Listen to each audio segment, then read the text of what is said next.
Y vamos a continuar con la clase.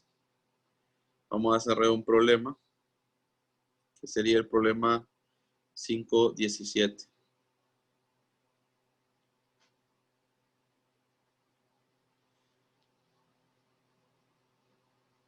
Vamos a ver. El problema 5.17.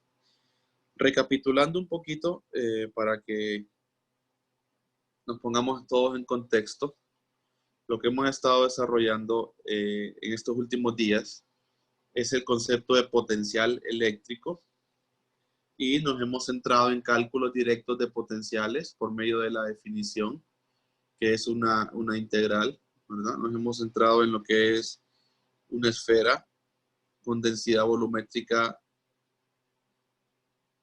de carga constante, ρ, y lo hemos analizado en un punto sobre el eje Z, y luego ese resultado lo generalizamos a cualquier punto de campo ubicado en cualquier parte.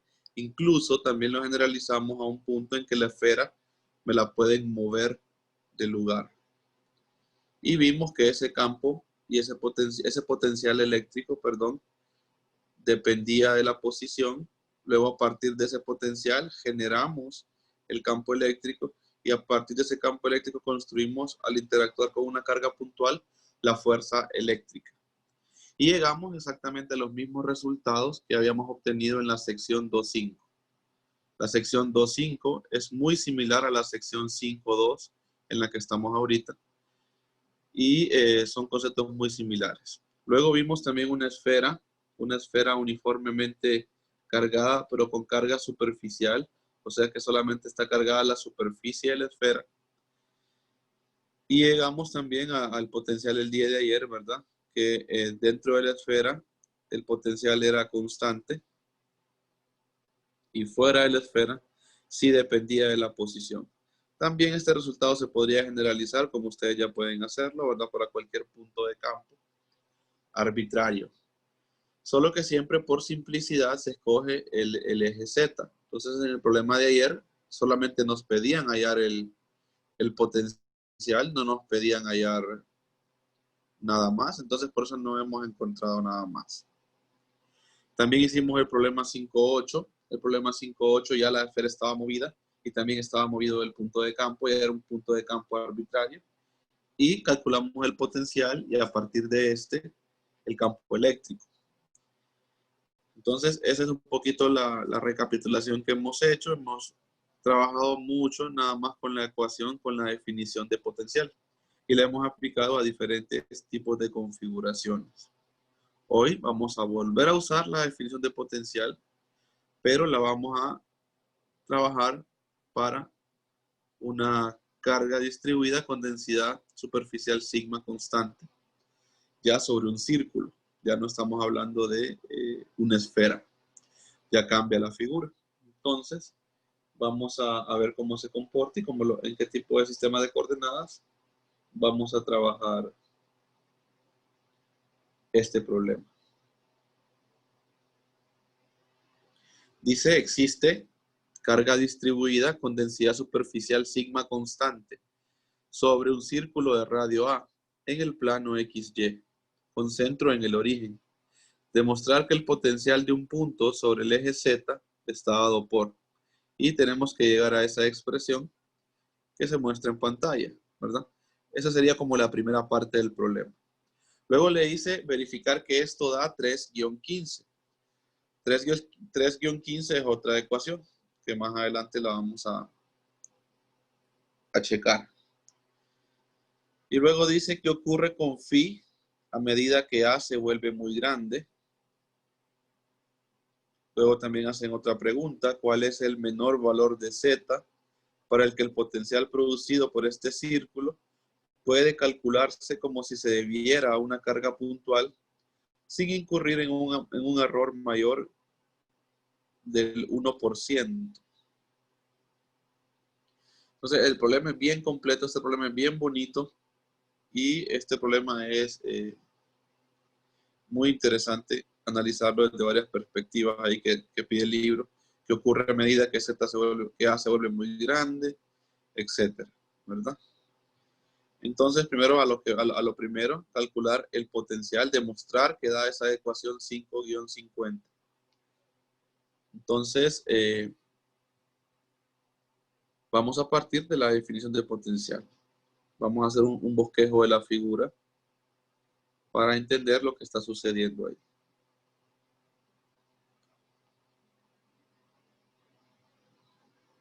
Más o menos siempre tenemos el primer octante. Y esta vez tenemos un círculo. No me salen tan bonitos los círculos, ¿verdad? Voy a hacer lo que voy a hacer, pero si hago primero el círculo sobre el plano más o menos así, viéndolo así como medio de frente. Y por aquí está el primer octante. Se podría hacer así también para que se quede más bonito. Creo que está mejor así, ¿verdad? Si me sale un círculo más decente. ¿Verdad? Eso es más o menos la idea que tenemos. Dice que es una carga distribuida con densidad superficial sigma constante. Entonces, acá vamos a decir que existe una densidad de carga sigma constante sobre un círculo de radio A en el plano XY, con centro en el origen. Demostrar que el potencial de un punto sobre el eje Z, o sea que el punto de campo me lo están ubicando, como es de costumbre, sobre el eje Z, ¿verdad? Por simplicidad. Y después de esto se puede generalizar, ¿verdad? Pero en este caso es el caso básico sobre el eje Z. ¿Hasta ahí me van siguiendo bien? Validen por medio del audio, ya que no les puedo ver por el chat. Sí, sí. Muy bien. Entonces vamos a partir de la solución. Entonces decimos solución y vamos a partir de la definición. Partimos de potencial igual ¿a quién? A 1 sobre 4pi epsilon sub 0 integral de d de q dividido por r, ¿no? Dividido por r. Y recordar que este r, estoy insistiendo mucho en eso cuando resuelvo los problemas con ustedes acá en clase, este r no es vector, es un r magnitud, ¿verdad? Bueno, entonces lo de siempre, encontrando d de q, vamos a hacerlo aquí un ladito, encontrando d de q. Veamos, ¿quién sería d de q en este caso? ¿En qué sistema de coordenadas es más apropiado trabajar esta fuente? Esta fuente es como una placa circular, ¿verdad? Que está ubicada en el plano XY. Entonces, quisiera que me comentaran ustedes cuál sistema de coordenadas es más apropiado para ustedes trabajar este problema. Cilíndrica sería mejor. Cilíndrica. Cilíndricas dicen, ajá. ¿Alguien más? ¿Cilíndricas? Sí, ¿verdad? La simetría de la figura nos dice que debe ser en cilíndricas. Simetrías circulares, recuerden ustedes, coordenadas cilíndricas. Y a eso tiene que ir en nuestra cabecita, ¿verdad? Ir pensando no solamente en cartesianas, no solamente en esféricas, sino que también en cilíndricas, ¿verdad? Eso se las he tratado de inculcar desde que estábamos en el capítulo 1, cambiarse el chip y comenzar a pensar en otros sistemas de coordenadas que no eran tan tradicionales como el cartesiano, en el que se nos entrena casi todas nuestras matemáticas, ¿verdad? En puras cartesianas. Entonces a veces cuesta un poquito cambiarse el chip, pero en este caso ya sabemos que simetrías circulares es mejor trabajarlas en coordenadas cilíndricas. ¿Quién sería d de q entonces?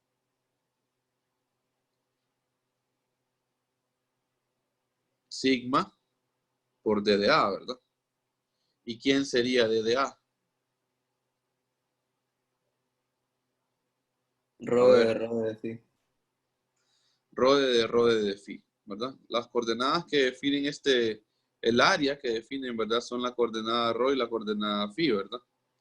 Y además esta área, el vector de área, ¿verdad? Si este fuera vector, ese vector de área quedaría perpendicular al eje, apuntando hacia el eje Z, ¿verdad? Entonces el diferencial de área en Z me dice que es ρ, d de ρ, d de φ. Muy bien.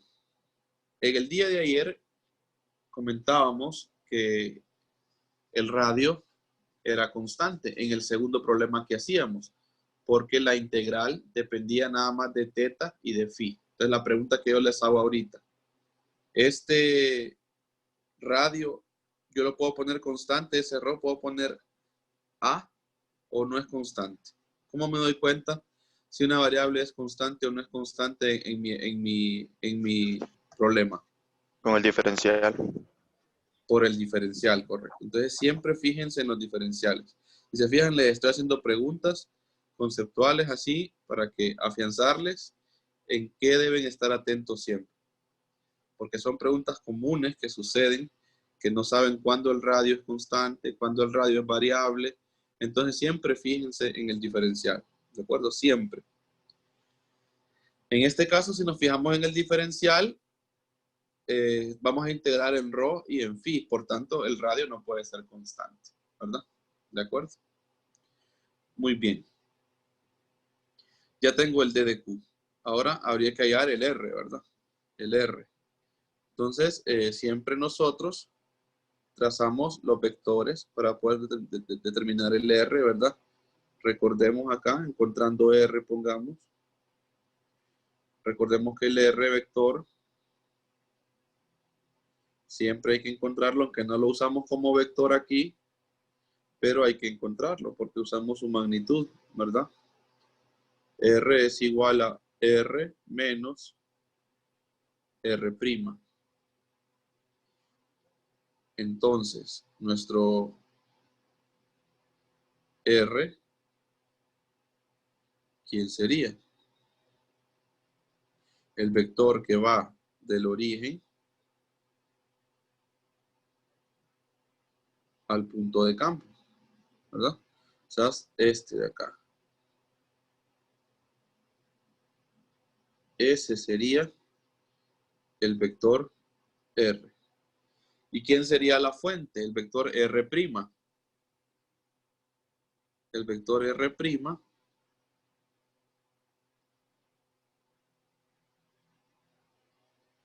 un vector que va del origen a cualquier pedacito acá, ¿verdad? Pedacito de área. Ese sería el R', ¿de acuerdo? Y nuestro R vector sería el vector que va desde R' hasta R. Para que no se nos olviden estos conceptos. Trazar estos tres vectores es de vital importancia en nuestros problemas. Ok. Bueno, entonces, encontrando R decimos, y bueno, ¿quién sería R? A ver. Z en Z. Correcto, sería Z en dirección de Z, ¿verdad? Nos estamos moviendo en dirección de Z, nada más en el R que está en color morado. Luego, ¿quién sería nuestro punto de fuente? La fuente, ¿en qué coordenadas la estamos trabajando? Ajá. Ρ' en Ρ. Ajá. Rho en dirección de Rho, ¿verdad? Y van primados, correcto. Ρ' en dirección de Rho. Muy bien, eso sería. Aquí no ponemos Z en Z porque no está levantado nuestra fuente, no está así como media rotadita, ¿verdad? Parece que está levantada, está en el plano XY. Ok. Y la magnitud, aquí sí estamos en el mismo sistema de coordenadas, Entonces sí podemos decir, ¿verdad? Que el vector, bueno, definamos primero el vector R. ¿Qué quedaría? Z en dirección de Z, ¿verdad? Menos ρ en dirección de ρ. ¿Me van siguiendo bien? Sí. ¿Quién Sí. sería? Excelente. ¿Quién sería entonces R? Aquí, como les decía, estamos en el mismo sistema de coordenadas. Estamos, Z pertenece a cilíndricas y ρ también pertenece a cilíndricas. Entonces, yo sí puedo usar aquí, ¿verdad? La clásica definición de magnitud, que es elevar las componentes al cuadrado. Entonces, ¿cómo nos quedaría? Z al cuadrado más ρ' al cuadrado elevado a la 1/2. Correcto. Ρ' cuadrado más Z cuadrado o al revés, ¿verdad? Elevado a la 1/2. Así es. Les puede quedar el ρ' de primero, el Z de primero, no importa, ¿verdad? A la 1/2. Listo. Ya tenemos entonces lo que necesitamos para la maquinaria, ¿verdad? Para calcular el potencial. Ya está la maquinaria habilitada. Entonces dicen ustedes, bueno, luego, sustituyendo,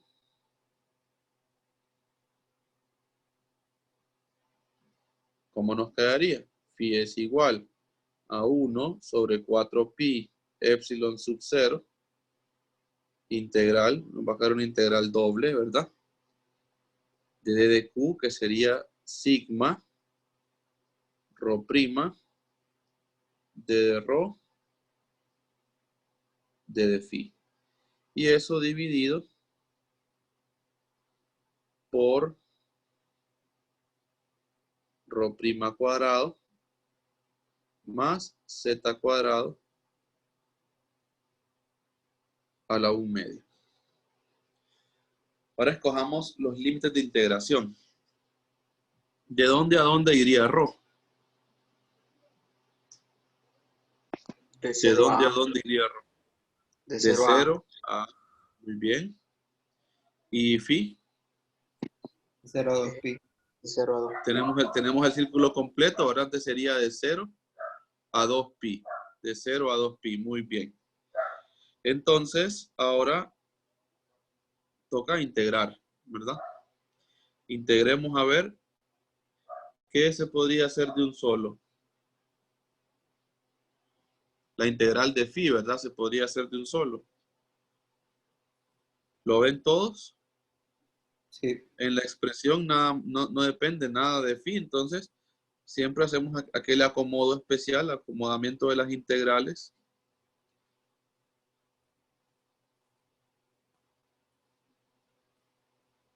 Entonces ustedes lo podrían poner así.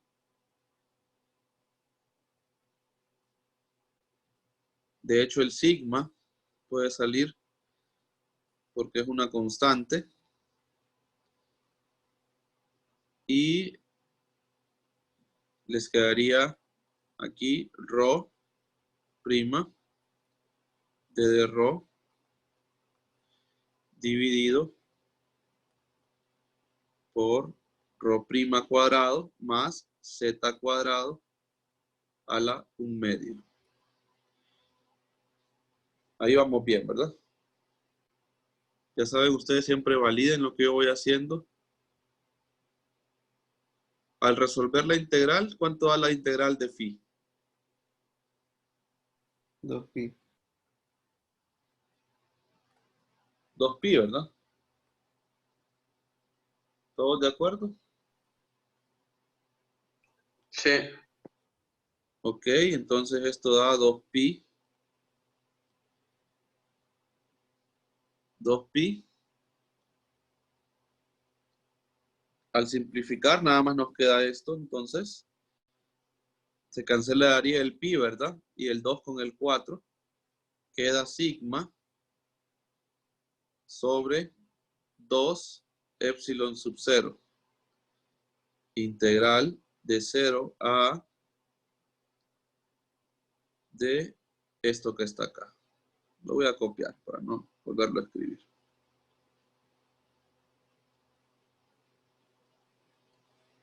De esto que está acá. Entonces, si se fijan ustedes, ya vamos llegando. La expresión tiene un sigma, miren, tiene un sigma sobre 2 epsilon sub 0. Y ya nosotros hemos llegado a esa parte, sigma sobre 2 epsilon sub 0. Entonces quiere decir que lo demás que está en la integral, deberíamos de llegar a lo que resta con la integral que está ahí, ¿verdad? Bueno, entonces voy a llevarme esta expresión para el otro lado porque ya se me acabó el lienzo de la página. La voy a copiar y me la voy a llevar a la siguiente página. Para que podamos continuar.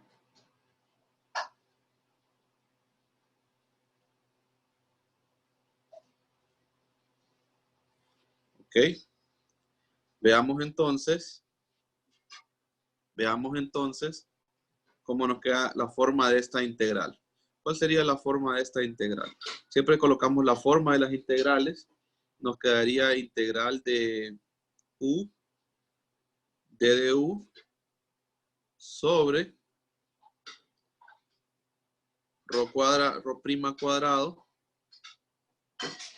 Permítanme un momentito, jóvenes.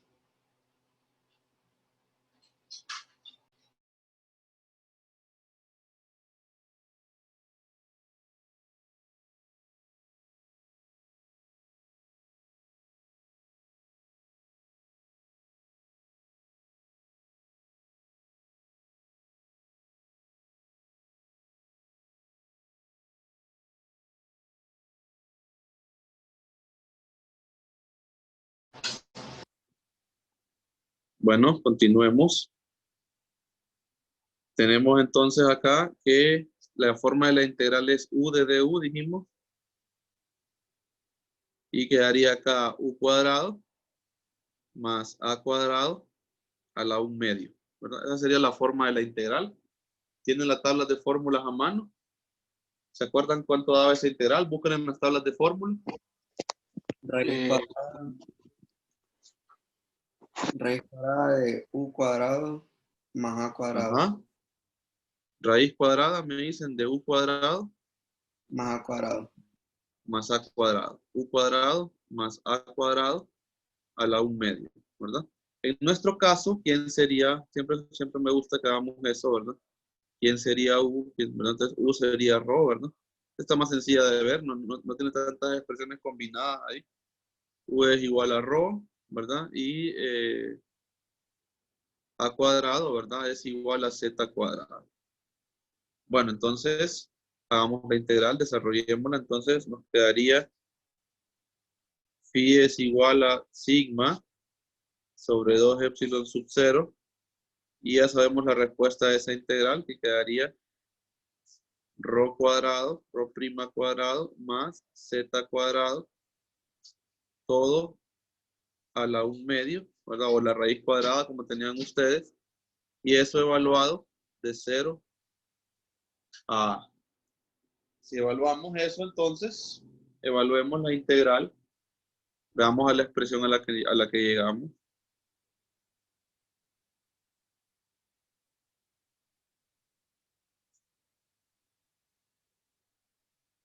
Sigma sobre 2 epsilon sub 0. Si evaluamos esto, ¿cómo nos quedaría? Quedaría a cuadrado más z cuadrado a la 1 medio menos z cuadrado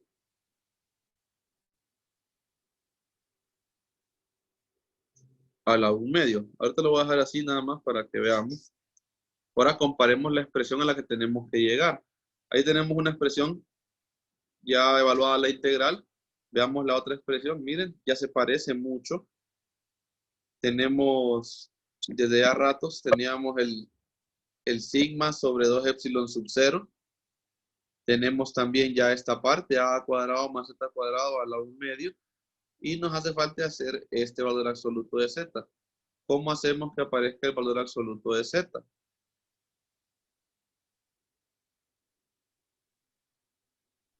Es esa la raíz del número elevado al cuadrado, el z cuadrado Correcto, elevado al medio. exactamente. Entonces debemos recordar, aquí hago el recordatorio, valor absoluto de z es esto mismo, ¿verdad? La raíz cuadrada de z cuadrado. Y hemos llegado a la expresión solicitada, ¿verdad? Haciendo ese último ajuste, ¿verdad? Ese último reajuste a la expresión, tenemos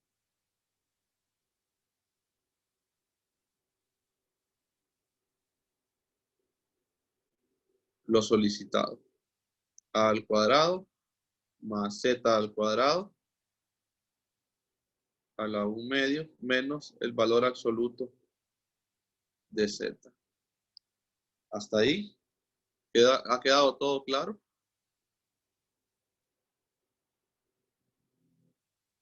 Sí. Valídenme, por favor. Sí. Ok. Muy bien, excelente. ¿Preguntas hasta ahí? Hemos demostrado la expresión que nos solicitaban. A puro cálculo directo. Si se fijan ustedes, todavía no hemos usado la otra técnica, la de diferencia de potencial. Nos hemos enfocado ahorita en cálculos directos, que es lo que tenemos que entender, cómo hacer cálculos directos de potenciales. Bueno, entonces pasemos a la siguiente pregunta. Voy a cambiar la página para ver qué decía el problema. Dice verificar que esto da 3-15. Verificar que esto da 3-15. Yo voy a apuntar la expresión 3-15. No la tengo acá así del texto. Si ustedes tienen el texto a mano, la pueden buscar en el capítulo 3. La expresión 3-15, o sea, lo que sigue ahora es verificar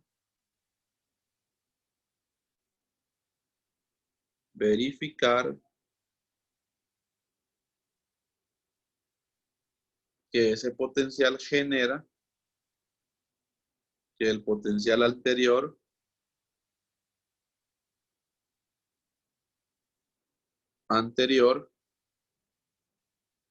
genera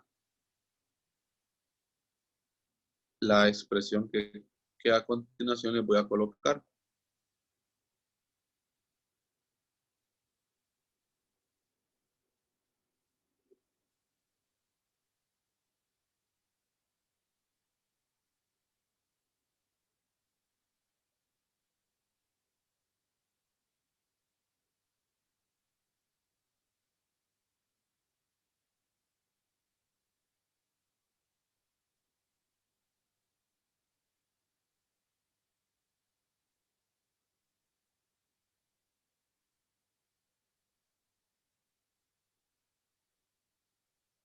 Esa es la expresión 3-15.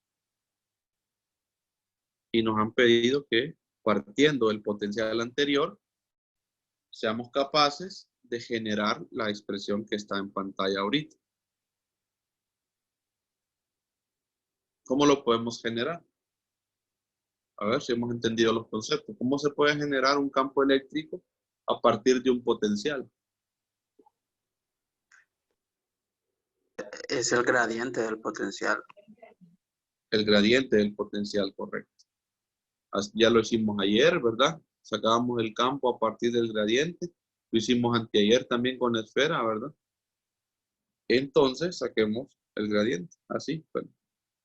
Esa es la técnica. Partimos de que el campo es igual a menos el gradiente del potencial. Ahora veamos. La dependencia de este campo, de este potencial. ¿De quién depende el potencial? Siempre les hago esas preguntas y no se las había hecho. ¿Ese potencial que encontramos nosotros es constante? Esa es la primera Depende de pregunta. ¿Es Z. constante? No, ¿verdad? No es constante. Depende de Z, ¿verdad? Correcto. El punto de campo es Z. La variable es Z. Entonces, nuestro potencial no es constante y depende de Z. Ok. ¿Depende de ρ el potencial? No. Depende de phi, tampoco. Entonces, ¿qué necesito yo del gradiente de cilíndricas? Solo Z. Solo la componente z, correcto. La expresión completa me genera, ¿verdad? Un vector. Acuérdense que tiene dirección ρ, phi y z. Pero al ver nuestro potencial, simplemente reconocemos que depende exclusivamente de z y por tanto solamente vamos a ocupar la componente z de nuestro gradiente. Eso equivaldría entonces a tener lo siguiente. Alguien que me diga menos la parcial, si está bueno, de phi con respecto a z nada más. Y eso en dirección de z. Los demás, ¿qué dicen? Correcto. ¿Sí está bien? Sí, ¿verdad? O sea, recuerden, vuelvo a repetir, el gradiente es una expresión más completa, pero nuestro potencial no depende ni de phi ni depende de ρ. Por tanto, no es necesario apuntar el gradiente completo, simplemente apuntamos la componente que nos conviene, que en este caso nada más es la z. Entonces nos quedaría menos la parcial de phi con respecto a z en dirección de z. Saquemos entonces la derivada parcial y después juntamos la expresión, ¿verdad? A ver, o de un solo creo que se puede hacer. E sería igual a menos z unitario parcial con respecto a z, ¿de quién? Bueno, de la función que encontramos nosotros allá, sigma sobre 2 epsilon sub 0 a al cuadrado más z al cuadrado a la 1 medio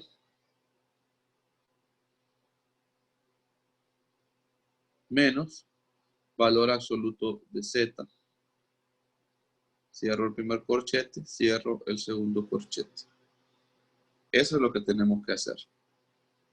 Bueno, si lo desarrollamos, se puede sacar sigma sobre 2 epsilon sub 0.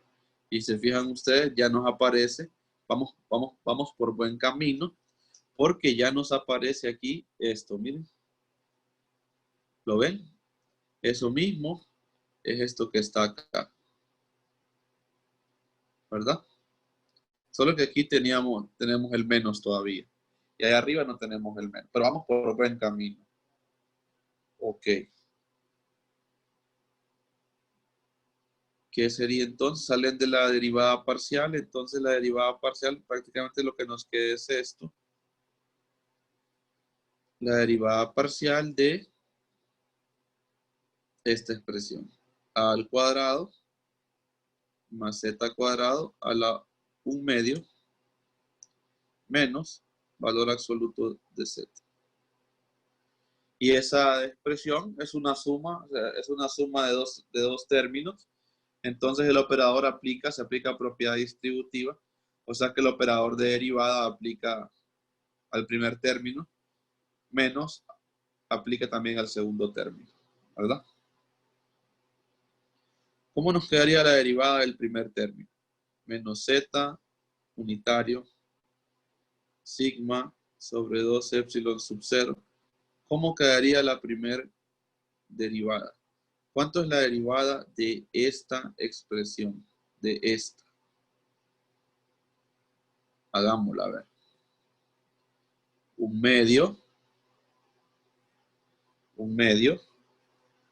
de esta misma expresión, ¿verdad? A al cuadrado más z al cuadrado.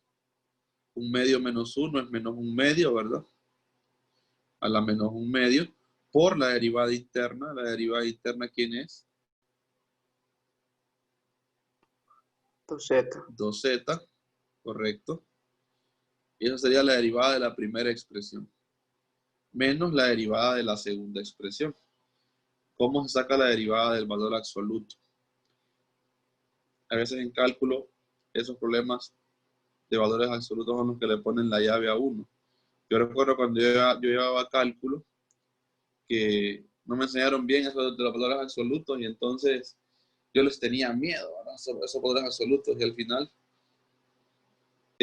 uno colapsaba un poquito. Yo colapsaba con esos valores absolutos, se los reconozco, ¿verdad? Pero ya logré entenderle bien esa vaina después y al final uno sale adelante, ¿verdad? ¿Cómo es la derivada del valor absoluto? Saquémosla a ver, porque pueda que algunos la manejen y otros no, y esos son los recordatorios que yo les hago en la clase a ustedes, ¿verdad? Que son bien útiles. Entonces vamos a recordar. Ya definimos arriba, no sé si fue aquí arriba, aquí está, miren. Ya definimos esto, ¿verdad? Eso es útil. Entonces vamos a recordar que el valor absoluto de z se puede escribir como la raíz cuadrada, ¿verdad? Así. Entonces vamos a aplicar el operador de derivada a esta expresión, ¿verdad? Entonces, ¿cómo quedaría la derivada de esa expresión? Quedaría 1/2 por ¿quién? Por z cuadrado. Eso quedaría a la menos 1/2. Y por la derivada interna, que sería 2z, ¿verdad? Y eso que nos quedaría, el 2 se cancela, nos quedaría prácticamente esto, ¿verdad? ¿Sí? Y eso equivale a ¿quién? A z sobre el valor absoluto de z. Valídenme que me siguieron esa derivada, que siguieron cómo se hizo el desarrollo de esa derivada. No sé si ya la sabían o no la sabían, ¿verdad? Pero lo importante es recordarla a los que no sabían y si no la sabíamos, pues aprenderlo, ¿verdad? Todos los días se aprende algo nuevo. Entonces, ¿les queda claro cómo sacar la derivada del valor absoluto? Sí. Sí, ¿Sí? Perfecto. Entonces, ¿qué vamos a colocar nosotros en la expresión? Después del menos. Z. Vamos a colocar Z sobre valor absoluto de Z. ¿De acuerdo? Que esa es la derivada del valor absoluto. Ya saqué la derivada. Ya saqué la derivada de este término, que es toda esta. Y ya saqué la derivada de este término, que es esta de acá. Hasta ahí vamos bien. Se me acabó el lienzo de la página otra vez. Ok. Pero creo que puedo simplificar ahí. Veamos a ver qué pasa. A la expresión a la que debemos de llegar es a esta que está acá arriba. Entonces, si se fijan ustedes, debemos de llegar a esta expresión. Y ya tenemos esta parte. Entonces, debemos de acomodar esta parte que debería coincidir con esto de acá. Tenemos que hacer que esas dos partes coincidan. Veamos entonces qué ocurre aquí.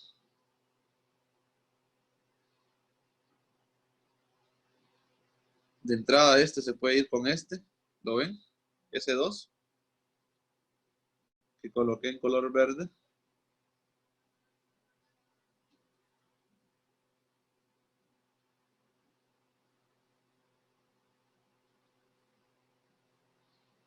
¿Sí? Sí. Y luego nos quedaría, ya ordenando un poquito esto, quedaría Z unitario sigma sobre 2 epsilon sub 0 y quedaría Z dividido por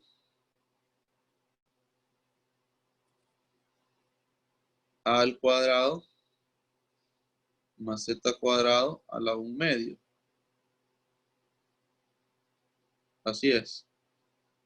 Menos Z sobre valor absoluto de Z. Están un poquito parecidas ya.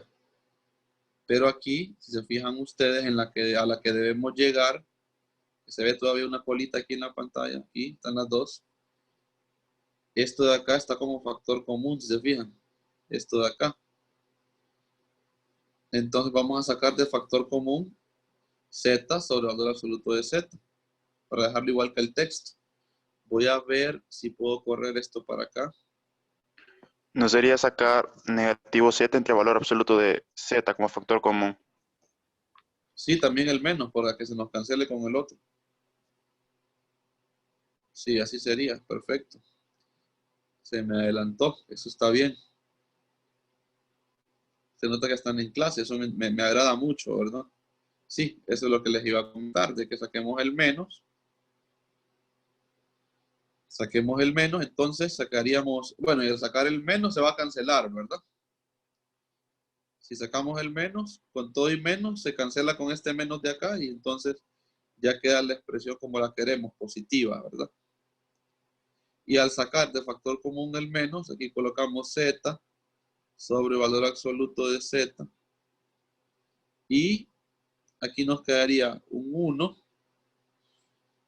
menos, ya nos queda la expresión, ¿verdad? Como saqué el valor absoluto, entonces debo colocarle un valor absoluto acá arriba, ¿verdad? Para que se pueda después cancelar si yo deseo multiplicar otra vez. Y ahí está la expresión. Me quedó un poquito encima de la otra, de la derivada, pero creo que se sigue.